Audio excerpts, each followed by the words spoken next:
पुढची बातमी बघूयात।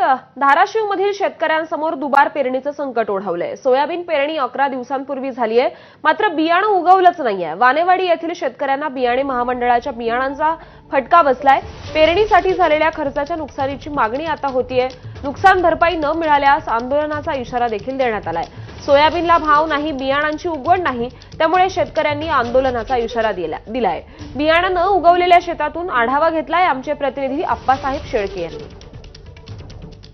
धाराशिव जिल्ह्यात सोयाबीन उत्पादक शेतकऱ्यांचं बियाणं उगवलेलं नाहीये। बियाणे महामंडळाकडून घेतलेल्या बियाण्याची शेतकऱ्यांनी पेरणी केली, मात्र 10 दिवसानंतरचा वेळ जास्त झालाय, पण शेत काळभोर आहे, बियाणं उगवलेलं नाही। हेच आपण ते शेत आहे ज्या ठिकाणी बियाणे महामंडळाकडून घेतलेलं शेतकऱ्यानं सोयाबीनचं बियाणं पेरलं।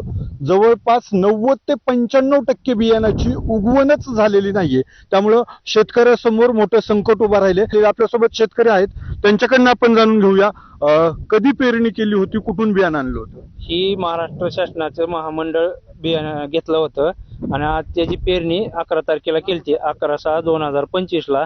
आज 10 दिवस उलटून सुद्धा बियाणेची उगवण शक्ती झालेली नाही। आता सध्या बघितलं तर शेत समजा काळं भंगार आहे। अशी महामंडळ कृषी अधिकाऱ्यांना अगर समजा यांना विनंती आहे की आमची ही सर्व भरपाई दिली पाहिजे, नाहीतर आम्ही उपोषणाला बसणार।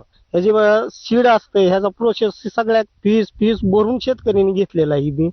तर अद्याप बी बघा, आता तुम्ही बघता काळं बोर रान आहे। बरं, ही एकतर शेतकऱ्याचं सगळं पेरणीचा खर्च, ट्रॅक्टर खर्च, मजुरी हे अजून परत करायचं म्हणलं शेतकरी करू शकते का सांगा तुम्ही? अधिकारी आले होते काल, पूर्ण त्यांचे अधिकारी सगळे आले होते। ते आले, वावरात आले, त्यांनी बघितल्यानंतर त्यांना असं काळं भोर सगळं पूर्ण रान दिसलं। त्यांना म्हणलं आता ही आम्ही काय करायचं आता नेमकं, असं म्हणजे अडचणीत कसं आम्ही शेतकरी आलोत म्हणलं।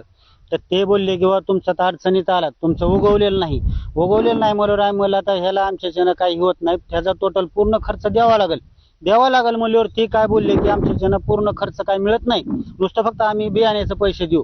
तर ते काय बोलले की एवढी नुकसानी आमच्याच्यानं मिळणार नाही म्हणल्यानंतर आम्ही म्हणलं आम्ही काय करायचं ते करू बाबा, आम्ही उपोषणाला बसू, नाही कायद्यानं आम्ही केस करू तुमच्यावर। एकीकडे सोयाबीन उत्पादक शेतकरी आहे जो की हमी भावासाठी सातत्यानं झगडतोय, तो हमी भाव त्याला मिळत नाही। दुसरीकडे बियाणं महामंडळ बियाणं देतोय, मात्र ते उगवत नाहीये। अशा दुहेरी संकटात सापडलेल्या शेतकऱ्याला आता पूर्णपणे नुकसान भरपाई द्यावी अशी मागणी शेतकरी करतायत। अप्पासाहेब शेळके, एबीपी माझा, धाराशिव।